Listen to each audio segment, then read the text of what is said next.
বিসমিল্লাহির রহমানির রহিম। ফজরের নামাজের পর প্রতিদিন এই কলিমাটি পাঠ করুন। এই কালিমা কবরের আযাব রোধ করে, জাহান্নাম থেকে বাঁচায়, পিতামাতার মাগফিরাত নিশ্চিত করে এবং সন্তানের উপর কোনো বিপদ আসতে দেয় না। সম্মানিত দর্শক মণ্ডলী, ফজরের নামাজের পরের সময়টি জিকির আজকারের জন্য সবচেয়ে বরকতপূর্ণ। রাসূলুল্লাহ সাল্লাল্লাহু আলাইহি ওয়াসাল্লাম ইরশাদ করেছেন, যে ব্যক্তি ফজরের পরে কালেমা পাঠ করবে, আল্লাহ তাআলা তার জন্য কবরের ভয় ও সংকীর্ণতাকে সহজ করে দেবেন এবং কিয়ামতের দিন তার চেহারাকে নূরে আলোকিত করবেন। এ কালেমা মূলত বান্দার হৃদয়কে আল্লাহর জিকিরের মাধ্যমে শান্ত করে, ঈমানকে সতেজ করে এবং কবরের অন্ধকারে আলো হয়ে পাশে থাকে। যখন কোনো বান্দা ফজরের নামাজের পর শান্ত পরিবেশে ইখলাসের সাথে এই কালেমা পাঠ করে, তখন ফেরেশতারা তার চারপাশে রহমতের প্রাচীর তৈরি করে নেন। সে আল্লাহর দরবারে প্রিয় বান্দায় পরিণত হয় এবং তার জন্য জাহান্নামের আগুন থেকে মুক্তি লিখে দেওয়া হয়। ফজরের পরের এই সংক্ষিপ্ত আমলটি দুনিয়া ও আখেরাত উভয়ের জন্য সুকুন, ইতমিনান এবং সুরক্ষার এক বিশাল ভান্ডার। আজ আমরা এই বরকতপূর্ণ কালেমার ফজিলত সম্পর্কে বিস্তারিত জানব, যা ইসলামী শিক্ষা, কোরআনের আয়াত এবং নির্ভরযোগ্য হাদিসের আলোকে একে একে বর্ণনা করা হবে, যাতে আপনারা এই আমলের মর্যাদা পুরোপুরি অনুধাবন করে একে জীবনের অবিচ্ছেদ্য অংশ বানিয়ে নিতে পারেন। প্রথমে আমরা এই সময়ের ফজিলত সম্পর্কে জানব, তারপর 4 প্রকার ফজিলতের বিস্তারিত আলোচনা করব, অর্থাৎ পিতামাতার মাগফিরাত এবং তাদের অধিকার, সন্তানের বিপদাপদ দূর হওয়া, কবরের আযাব থেকে মুক্তি এবং সবচেয়ে গুরুত্বপূর্ণ হলো জাহান্নাম থেকে নাজাত, যার মধ্যে জাহান্নামের ভয়াবহ পরিস্থিতি ও নির্ভরযোগ্য তথ্যের ভিত্তিতে তুলে ধরা হবে। ভিডিওর শেষ অংশে আমরা আমলটির সম্পূর্ণ নিয়ম ও পদ্ধতি উল্লেখ করব। আসুন প্রথমে সেই সময়ের মহিমাকে চিনে নিই, যে সময়ে আমরা এই বরকতপূর্ণ আমলটি করব। হযরত জাবির রাদিয়াল্লাহু থেকে বর্ণিত, রাসূলুল্লাহ সাল্লাল্লাহু আলাইহি ওয়াসাল্লাম ইরশাদ করেছেন, বান্দা এবং কুফুরের মধ্যে পার্থক্য হলো নামাজ ছেড়ে দেওয়া। রাসূলুল্লাহ সাল্লাল্লাহু আলাইহি ওয়াসাল্লাম আরো ইরশাদ করেছেন, সেই ব্যক্তি কখনো জাহান্নামে যাবে না যে সূর্যোদয়ের আগে অর্থাৎ ফজর এবং সূর্যাস্তের আগে অর্থাৎ আসর নামাজ আদায় করে। রাসূলুল্লাহ সাল্লাল্লাহু আলাইহি ওয়াসাল্লাম ইরশাদ করেন, যে ব্যক্তি সূর্যোদয় ও সূর্যাস্তের পূর্বে নামাজ পড়ে অর্থাৎ ফজর ও আসরের নামাজ, সে কখনোই জাহান্নামের আগুনে প্রবেশ করবে না। এই কথা শুনে বসরার এক ব্যক্তি রাবীকে জিজ্ঞেস করলেন, আপনি কি নিজে হাদিস রাসূলুল্লাহ সাল্লাল্লাহু আলাইহি ওয়াসাল্লামের পবিত্র মুখ থেকে শুনেছেন? তিনি বললেন, হ্যাঁ। তখন সেই ব্যক্তি বললেন, আমি সাক্ষ্য দিচ্ছি যে আমি ওই হাদিস রাসূলুল্লাহ সাল্লাল্লাহু আলাইহি ওয়াসাল্লামের নিকট থেকে শুনেছি। আমার 2 কান তো শুনেছে এবং আমার অন্তর তা স্মরণ রেখেছে। রাসূলুল্লাহ সাল্লাল্লাহু আলাইহি ওয়াসাল্লাম আরো ইরশাদ করেছেন, তোমাদের কারো পরিবার ও ধন সম্পদ কমে যাওয়াও এর চেয়ে উত্তম যে তার ফজরের নামাজ ছুটে যাক। ইমাম আহমদ রাহমাতুল্লাহ আলাইহি হযরত আবু হুরায়রা রাদিয়াল্লাহু থেকে বর্ণনা করেন, হুজুর নবী করিম সাল্লাল্লাহু আলাইহি ওয়াসাল্লাম ইরশাদ করেছেন, রাত ও দিনের ফেরেশতারা ফজর এবং আসরের নামাজে একত্রিত হন। যখন তারা আল্লাহর দরবারে ফিরে যান, তখন আল্লাহ পাক ভালো করেই জানা সত্ত্বেও তাদের জিজ্ঞেস করেন, তোমরা কোথা থেকে এলে? তারা আরজ করেন, আপনার বান্দাদের কাছ থেকে এসেছি। যখন আমরা তাদের কাছে গিয়েছিলাম তখনও তারা নামাজ পড়ছিল, আবার যখন তাদের রেখে এসেছি তখনও তারা নামাজ পড়ছিল। সম্মানিত সুধী, ফজরের এই বিশেষ সময়ে যখন আমরা এমন একটি কালিমা পাঠ করব, যা কবরের আযাব থেকে বাঁচায় এবং জাহান্নাম থেকে দূরে রাখে, তখন এই আমলের কবুলিয়ত ও কার্যকারিতা আপনারা নিজেই অনুভব করতে পারবেন। যে ব্যক্তি নিয়মিত আমল করবে, নবী করিম সাল্লাল্লাহু আলাইহি ওয়াসাল্লাম তাকে কিয়ামতের দিন পূর্ণ নূরের সুসংবাদ দিয়েছেন। সহিহ মুসলিমের হাদিস, যে ব্যক্তি ফজরের নামাজ আদায় করবে, সে আল্লাহর জিম্মাদারি বা সুরক্ষার মধ্যে চলে আসবে। হে আদম সন্তান, সাবধান থেকো, আল্লাহ যেন তার সুরক্ষার অধিকার তুলে নেওয়ার কারণে কোনো বিষয়ে তোমাদের জবাবদিহিতার আওতায় না আনেন। দেখুন, এর দ্বারা প্রমাণিত হলো যে আপনি যদি সারা দিনের জন্য ঐশী সুরক্ষা চান, তবে ফজরের নামাজ তার জন্য অপরিহার্য। অন্যথায় আপনাকে সুরক্ষা দেওয়ার কোনো জিম্মাদারি আল্লাহ থাকবে না। মূলত এটি এই হাদিসের মর্মার্থ। তাছাড়া আপনারা ভেবে দেখুন, ফজরের নামাজ ছেড়ে দেওয়ার মধ্যে অনেক বড় ঝুঁকি রয়েছে। আপনারা সে হাদিসটি নিশ্চয়ই পড়েছেন, যে ব্যক্তি ফজরের নামাজ ছেড়ে দেয়, শয়তান তার কানে প্রস্রাব করে দেয়। আমার দৃষ্টিতে এটি একটি শয়তানি জাদু।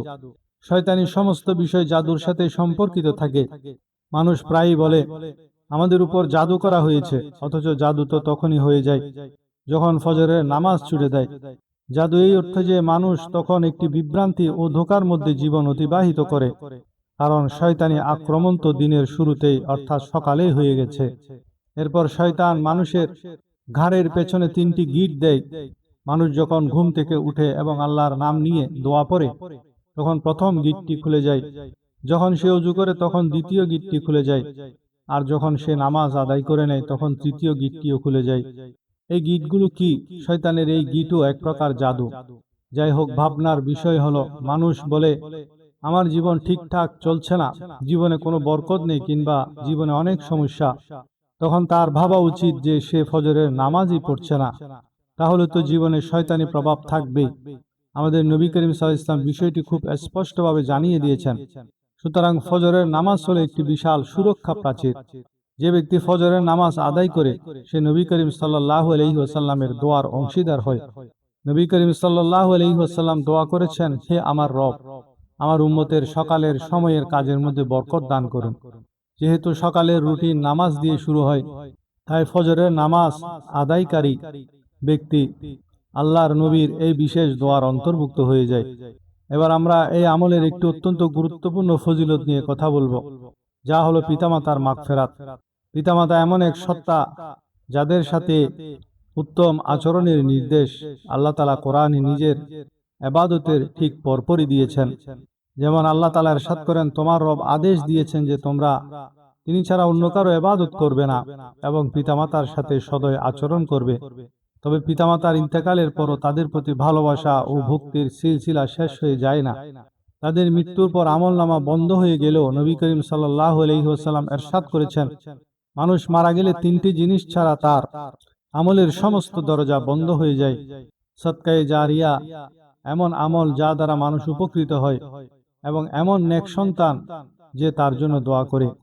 এ হাদিস দ্বারা স্পষ্ট হয় যে পিতামাতার মাগফিরাত ও মর্যাদা বৃদ্ধির সবচেয়ে বড় মাধ্যম হলো তাদের নেক সন্তানের আমল ও দোয়া। ফজরের পর আমাদের পঠিত এই বরকতপূর্ণ কালেমা শুধু আমাদের নিজেদের মুক্তির কারণ হবে না, বরং সদকায়ে জারিয়া হিসেবে পিতামাতার আমল নামায়ও শামিল হবে। যখন একজন নেক ছেলে বা মেয়ে আল্লাহর জিকিরে মশগুল হয়, তখন তার পিতামাতাও তার অংশ পান। এটি তাদেরই দেওয়া লালন পালন ও চেষ্টার ফল। আপনি যখন এই কালিমা পড়ে আপনার পিতামাতার জন্য ক্ষমার দোয়া করবেন, তখন আল্লাহর রহমত অবশ্যই ধাবিত হবে। মনে রাখবেন, পিতামাতার ক্ষমার জন্য দোয়া করা কেবল একটি ভালো কাজই নয়, বরং এটি তাদের এমন এক অধিকার যা তাদের মৃত্যুর পরও অবশিষ্ট থাকে। একবার এক সাহাবী নবী করিম সাল্লাল্লাহু আলাইহি ওয়াসাল্লামকে জিজ্ঞেস করলেন, ইয়া রাসূলুল্লাহ, আমার পিতামাতার মৃত্যুর পরও কি তাদের প্রতি আমার কোনো দায়িত্ব বাকি আছে? তিনি বললেন, হ্যাঁ, 4 প্রকারের দায়িত্ব। তাদের জন্য দোয়া ও ইস্তেগফার করা, তাদের মৃত্যুর পর তাদের অঙ্গীকার বা ওসিয়ত পূরণ করা, তাদের বন্ধুদের সম্মান করা, তাদের পক্ষ থেকে যে আত্মীয়তার সম্পর্ক ছিল তা বজায় রাখা। আমাদের এই কালিমা সেই আমলেরই অংশ যা আল্লাহর কাছে পিতামাতার মাগফিরাতের ফরিয়াদ জানায়। আপনার এই নেকি ও জিকির তাদের কবরকে নূরে আলোকিত করে দেবে, তাদের গুনাহ মাফের কারণ হবে এবং আল্লাহর দরবারে তাদের মর্যাদা বৃদ্ধি করবে। পরবর্তী ফজিলতটি হলো সন্তানের উপর থেকে বিপদ আপদ দূর হওয়া এবং ঐশী সুরক্ষার প্রাচীর লাভ করা। এ কালেমা পাঠ করলে সন্তানের উপর কোনো বিপদ আসে না। এটি এমন এক পুরস্কার যা প্রত্যেক পিতামাতাই কামনা করেন। জীবন দুর্ঘটনা, পেরেশানি ও অসুস্থতায় পরিপূর্ণ। কোনো পিতামাতাই চান না যে তাদের কলিজার টুকরা কোনো মুসিবতের মুখোমুখি হোক। একজন মুসলমানের বিশ্বাস হলো সব বিষয় আল্লাহর হাতে এবং তিনি কল্যাণ ও কল্যাণের সৃষ্টিকর্তা। সুরক্ষার সবচেয়ে বড় মাধ্যম হলো মানুষের সাথে তার রবের মজবুত সম্পর্ক এবং তার জিকির। যখন একজন বাবা বা মা নিজেকে আল্লাহর জিকিরে মশগুল রাখেন, তখন আল্লাহ তাকে, তার পরিবারকে, তার বংশধরকে নিজের হেফাজতে নিয়ে নেন। ফজরের নামাজের পর আপনার এই কালিমা পাঠ করা কেবল আপনাকেই আল্লাহর নিকটবর্তী করবে না, বরং এটি আপনার সন্তানের চারপাশে ঐশী সুরক্ষার এক মজবুত প্রাচীর গড়ে তুলবে। নবী আকরাম সাল্লাল্লাহু আলাইহি ওয়াসাল্লাম ইরশাদ করেছেন, যে ব্যক্তি সকাল সন্ধ্যা আল্লাহর জিকির করে, আল্লাহ তার সমস্ত প্রয়োজন পূরণ করে দেন এবং সে সব ধরনের পেরেশানি ও বিপদ আপদ থেকে নিরাপদে থাকে। এই জিকির আপনার ঘরে বরকত আনে। যে ঘরে আল্লাহর জিকির হয় তা জীবিত, আর যে ঘরে জিকির হয় না তা কবরস্থানের মতো। যখন কোনো ব্যক্তি আল্লাহর আনুগত্যে সক্রিয় থাকে, তখন আল্লাহ তার জন্য ফেরেশতা নিযুক্ত করে দেন, যারা তার ও তার সন্তানের হেফাজত করেন। কোরআনে এসেছে, মানুষের সামনে ও পেছনে আল্লাহর নিযুক্ত প্রহরী ফেরেশতা রয়েছে, যারা আল্লাহর আদেশে তাকে রক্ষা করে। এই সুরক্ষামূলক দলগুলো তখন আরো শক্তিশালী হয়ে ওঠে যখন বান্দা আল্লাহর সামনে নিজের বিনীত ভাব প্রকাশ করে এবং তার বিশেষ জিকিরে মশগুল থাকে। এই কালিমা আপনার সন্তানদের দীর্ঘায়ু, সুস্বাস্থ্য এবং নেক চরিত্রের জামিনদার হতে পারে। এই আমল তাদের দুর্ঘটনা, ব্যাধি এবং নৈতিক পতন থেকে রক্ষা করবে। রবের সাথে আপনার এই সম্পর্ক আপনার সন্তানদের জন্য দুনিয়ার যে কোনো বীমা পলিসির চেয়েও বড়। কবরের আযাব থেকে মুক্তি এবং প্রথম মঞ্জিলের সহজতা হলো এই বরকতপূর্ণ কালেমার চতুর্থ গুরুত্বপূর্ণ ফজিলত। নবী আকরাম সাল্লাল্লাহু আলাইহি ওয়াসাল্লাম ইরশাদ করেছেন, আমি কবরের চেয়ে অধিক ভয়াবহ কোনো দৃশ্য দেখিনি। তিনি আরো বলেছেন, কবর হয় জান্নাতের বাগানসমূহের একটি বাগান, না হয় জাহান্নামের গর্তসমূহের একটি গর্ত। কবরের প্রথম ধাপটি অত্যন্ত কঠিন, যেখানে মৃত ব্যক্তিকে সওয়াল জবাবের মুখোমুখি হতে হয় এবং গুনাহের কারণে আযাব কিংবা নেক আমলের কারণে স্বস্তি দেওয়া হয়। মুমিনের জন্য কবরের সহজতা আসে আর নেক আমলের মাধ্যমে তার। ফজরের পর আমাদের পঠিত এই বিশেষ কালিমা নেক আমলের মধ্যে গণ্য হবে। হাদিস শরীফে এমন জিকিরের অনেক ফজিলত বর্ণিত হয়েছে যা কবরকে আলোকিত করে এবং কবরের আযাব থেকে রক্ষা করে। এই কালিমা ইনশাআল্লাহ আপনার জন্য কবরে আলো এবং শান্তির উপাদান হবে। যখন আপনি কবরে প্রবেশ করবেন তখন দুনিয়াতে আল্লাহর সন্তুষ্টির জন্য করা আপনার এই আমলটি একটি সুন্দর সূরত ধারণ করে আপনার সামনে দাঁড়াবে এবং আপনাকে রক্ষা করবে। কবরের অন্ধকার, একাকিত্ব, ভীতিকর পরিবেশের মুখোমুখি আপনাকে হতে দেবে না, বরং আপনি সুকুন, আরাম এবং জান্নাতের সুঘ্রাণ লাভ করবেন। এ কালিমা মূলত আল্লাহর দরবারে আপনার এমন এক উপহার হবে যা কবরের আযাবকে দূরে সরিয়ে দেওয়ার ক্ষমতা রাখে। নবী করিম সাল্লাল্লাহু আলাইহি ওয়াসাল্লাম ইরশাদ করেছেন, যখন মইয়তকে কবরে রাখা হয় তখন তার নেক আমল যেমন নামাজ, রোজা, সদকা ইত্যাদি তার চারপাশে ঘিরে দাঁড়ায় এবং আযাব দানকারী ফেরেশতাদের তার কাছে আসতে বাধা দেয়। আল্লাহর জিকিরের এই সর্বোচ্চ স্তরের কালিমাটি আপনার জন্য একটি মজবুত প্রতিরক্ষামূলক ঢাল হিসেবে কাজ করবে। কবরের সংকীর্ণতা ও কঠিন অবস্থাকে এই কালিমা আল্লাহর ফজলে দূর করে দেবে এবং আপনার পরবর্তী মঞ্জিলকে সহজ করে তুলবে। এখন আমরা এই কালিমার সবচেয়ে বড় এবং প্রধান ফজিলতের উপর আলোকপাত করব, যা হলো জাহান্নাম থেকে মুক্তি ও নাজাত লাভ করা। জাহান্নাম হলো সেই স্থান যেখানে কাফির, মুশরিক এবং গুনাহগার মুমিনদের তাদের আমলের শাস্তি দেওয়া হবে। কোরআন ও হাদিসে জাহান্নামের যে বিবরণ দেওয়া হয়েছে তা হৃদয় কাঁপিয়ে দেওয়ার মতো এবং গায়ের লোম খারাপ করে দেওয়ার মতো। আল্লাহ তাআলা এটি থেকে বাঁচার জন্য অসংখ্য ইবাদত ও জিকির দান করেছেন এবং এই বরকতপূর্ণ কালেমা সেগুলোর অন্যতম। জাহান্নামের ভয়াবহ দৃশ্যগুলোর দিকে একটু লক্ষ্য করুন। আল্লাহ তাবারক ওয়া তাআলা কোরআনে ইরশাদ করেছেন, যার জ্বালানি হবে মানুষ ও পাথর, যা প্রস্তুত রাখা হয়েছে কাফিরদের জন্য। জাহান্নামের আগুন দুনিয়ার আগুনের চেয়ে 70 গুণ বেশি উত্তপ্ত। নবীজি ইরশাদ করেছেন, জাহান্নামের আগুনকে 1000 বছর পর্যন্ত প্রজ্বলিত করা হয়েছিল, যার ফলে তা লাল বর্ণ ধারণ করে। তারপর আবার 1000 বছর প্রজ্বলিত করার পর তা সাদা বর্ণ ধারণ করে। এরপর আরো 1000 বছর প্রজ্বলিত করার পর তা কালো বর্ণ ধারণ করে। এখন তা সম্পূর্ণ অন্ধকার ও কালো। এর শিখা অত্যন্ত উচ্চ প্রধাবিত এবং এর গভীরতার কোনো পরিমাপ নেই। জাহান্নামীদের পোশাক হবে আগুনের তৈরি এবং তাদের পানীয় হবে ফুটন্ত পানি, যা তাদের নাড়ি ভুঁড়ি কেটে ছিন্ন ভিন্ন করে দেবে। আগুন তাদের চেহারাকে ঝলসে দেবে এবং তারা যন্ত্রণার চোটে হাত দিয়েও নিজের মুখ রক্ষা করতে পারবে না। এই ভয়াবহ পরিণতি থেকে বাঁচার একমাত্র উপায় হলো আল্লাহর রহমত এবং তার আহকামের অনুকরণ। ফজর পরবর্তী বরকতপূর্ণ কালিমার মাধ্যমে আল্লাহর কাছে জাহান্নামের আগুন থেকে পানা চাওয়া অত্যন্ত কার্যকর একটি মাধ্যম। যে ব্যক্তি আমল করে সে আল্লাহর সাথে তার অঙ্গীকার মজবুত করে এবং নিজের ঈমান প্রকাশ করে। আল্লাহ তার এই আমলের উসিলায় তাকে নিজের রহমতের ছায়ায় আশ্রয় দিবেন এবং জাহান্নাম থেকে মুক্তির পরওয়ানা দান করবেন। জাহান্নাম থেকে মুক্তি পাওয়ার অর্থই হলো জান্নাতের হকদার হয়ে যাওয়া। এই কালিমা আপনাকে এই নিশ্চয়তা দিতে পারে যে আপনার শেষ পরিণতি দুনিয়ার আগুনে নয়, বরং জান্নাতের শীতল বাতাসে হবে। এটি আপনার ঈমানকে মজবুত করবে এবং আপনাকে নেক আমলের দিকে ধাবিত করবে। আমরা এই কালিমার 4টি মহান ফজিলতের কথা উল্লেখ করেছি, কিন্তু প্রশ্ন জাগতে পারে যে কেবল ফজরের নামাজের পরেই এই বিশেষ আমলের হিকমত ও বৈশিষ্ট্য কি। আসুন আজকের এই আলোচনার মাধ্যমে ফজরের সময়ের আত্মিক ও অর্থনৈতিক বরকতগুলো জেনে নিই, যা আমাদের দৈনন্দিন জীবনের পেরেশানি এবং ঘরের অভাব অনটন দূর করার একমাত্র সমাধান। আপনারা প্রায়ই শুনে থাকবেন যে রিজিকের বিষয়টি মানুষের সবচেয়ে বড় চিন্তার কারণ। এমন কে আছে যে নিজের ধন সম্পদ বৃদ্ধি, ব্যবসায় উন্নতি এবং সাফল্যে বরকত চায় না? এই ভিডিওতে আমরা যে কালিমাটি আপনাদের জানাবো তা মূলত আল্লাহর দরবারে আপনার পক্ষ থেকে একটি ঘোষণা যে আপনি তার বরকত ও রিজিকের ভিখারি। যখন আপনি আল্লাহর আদেশের অনুসরণে তার প্রিয় সময়ে তার জিকির করবেন, তখন আল্লাহ কেবল হালাল রিজিকের প্রশস্ততায় দান করবেন না, বরং তাতে বরকতও ঢেলে দেবেন। বরকত হলো এমন এক অদৃশ্য নিয়ামত যা অল্প মালকে অনেক বাড়িয়ে দেয় এবং অপচয় রোধ করে। এই জিকিরের বরকতে আপনার উপার্জনে প্রবৃদ্ধি ঘটবে, ব্যয় হ্রাস পাবে এবং আপনার ঘরের অর্থনৈতিক পেরেশানিকে মূল থেকে উপড়ে ফেলবে। এমন অনেকেই আছেন যারা লাখ লাখ টাকা উপার্জন করেও পেরেশান থাকেন, আবার অনেকেই আছেন যারা অল্প আয়েও শান্তিতে জীবন কাটান। এই পুরোটাই হলো এই বরকতের কামাল যা আল্লাহর জিকির থেকে হাসিল হয়। এই বিশেষ সময়ে জিকির করার আরেকটি আশ্চর্যজনক ফায়দা হলো আল্লাহ তাআলার রহমত, বরকত ও নূর আসমান থেকে আপনার ঘরের উপর নাজিল হয়। ফজর সময়ের কোরআন পাঠ ফেরেশতাদের উপস্থিতিতে সম্পন্ন হয়। এর অর্থ হলো যখন আপনারা এই কালমা পাঠ করবেন তখন আপনারা মূলত ফেরেশতাদের মাহফিলে শামিল হন। এই ফেরেশতারা আপনার নেক নিয়ত, জিকির এবং ইবাদত নিয়ে আসমানের দিকে গমন করেন এবং আল্লাহর দরবারে পেশ করেন। যে ঘরে ফজরের সময় কোরআন তেলাওয়াত বা আল্লাহর জিকির হয়, সে ঘর আল্লাহর পক্ষ থেকে নাজিল হওয়া নূরে জকমকিয়ে ওঠে।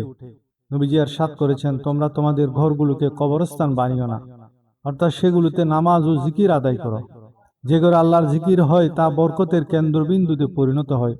শয়তান সে ঘর থেকে দূরে পালায় এবং সেখানে রোগবালাই, ঝগড়া বিবাদ, অশান্তি দানা বাঁধতে পারে না। এই জিকিরের শক্তিতে ঘরের সমস্ত লোকের অন্তরে প্রশান্তি পয়দা হয়। স্বামী স্ত্রীর সম্পর্কের মধ্যে মহব্বত ও সৌহার্দ্য বৃদ্ধি পায় এবং ছোট বড় সবাই একে অপরের অধিকারের প্রতি খেয়াল রাখতে শুরু করে। এটি এমন এক আধ্যাত্মিক শক্তি যা আপনার ঘরকে হিংসুকের কুদৃষ্টি, জাদুর আসর এবং সব ধরনের অনিষ্ট থেকে সুরক্ষিত রাখে।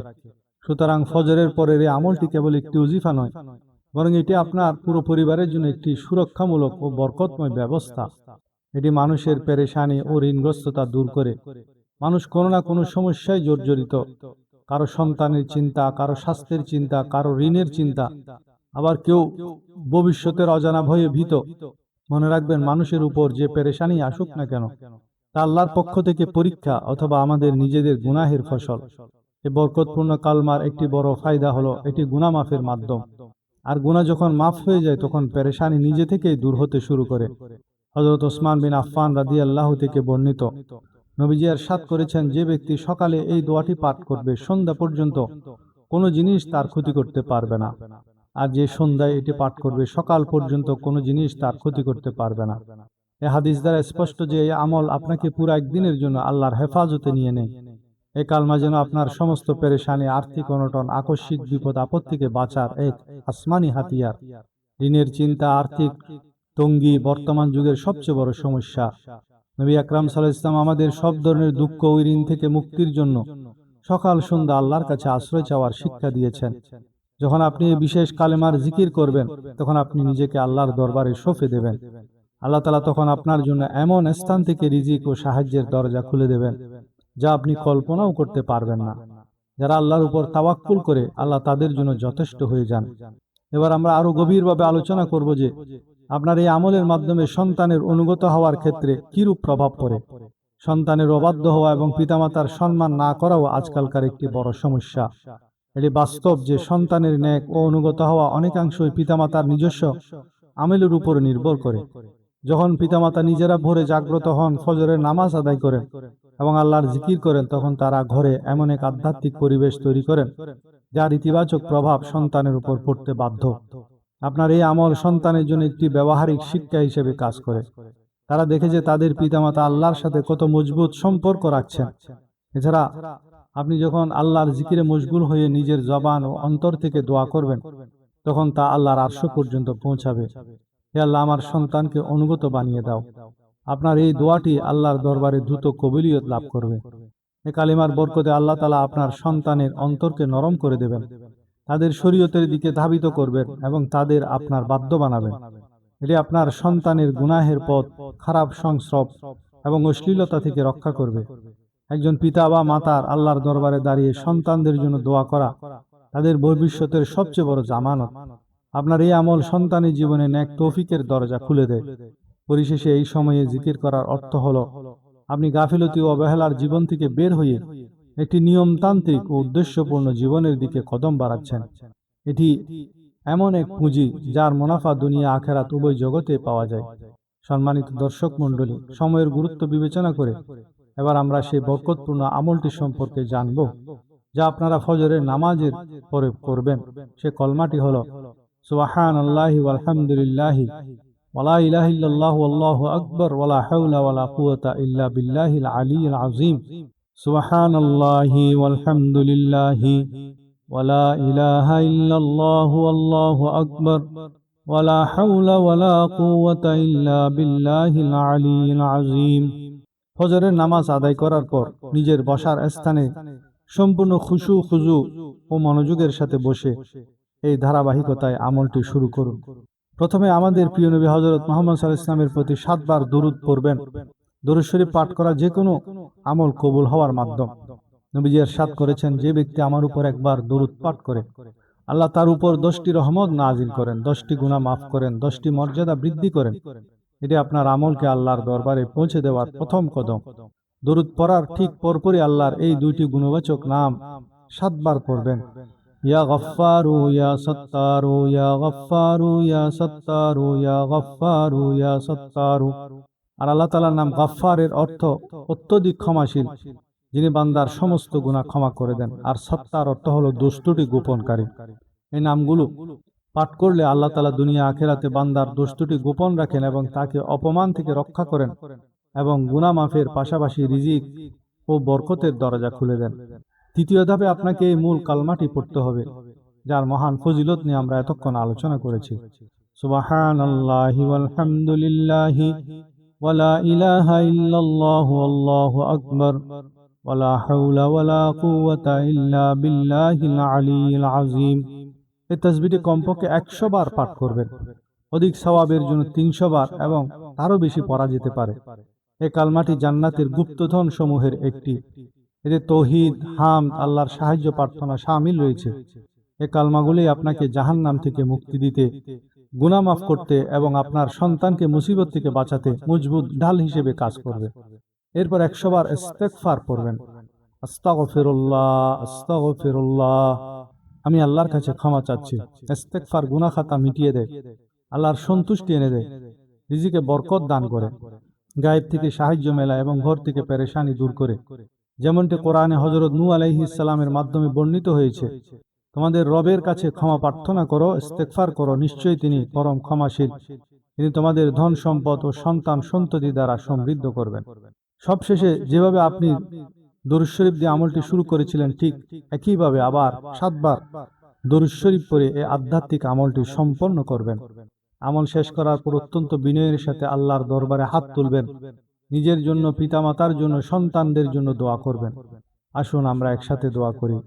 হে আমার পরওয়ারদিগার, আমাদের এই ক্ষুদ্র প্রচেষ্টাকে কবুল ও মঞ্জুর ফরমান। আমাদের পিতামাতাকে ক্ষমা করে দিন এবং তাদের মর্যাদা বৃদ্ধি করুন। আমাদের জাহান্নামের আযাব থেকে নাজাত দান করুন, আমিন। আমাদের সন্তানদের সব ধরনের বিপদ আপদ ও অনিষ্ট থেকে সুরক্ষিত রাখুন। ইয়া আল্লাহ, আমাদের রিজিকে বরকত, ঘরে শান্তি এবং দুনিয়া ও আখিরাতে কল্যাণ দান করুন, আমিন। প্রিয় দিনী ভাই ও বোনেরা, এই নিয়মটি আল্লাহর রহমত লাভ করার এবং আপনার আগামী প্রজন্মকে নিরাপদ রাখার একটি উত্তম মাধ্যম।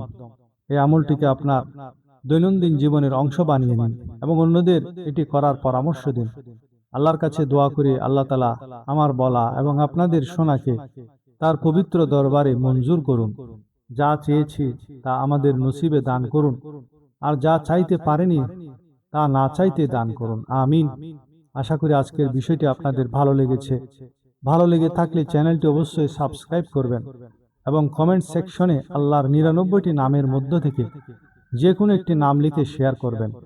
আল্লাহ তাআলা আমাদের সবার সহায় হন, আমিন। জাযাকাল্লাহু খাইরান কাসীরা।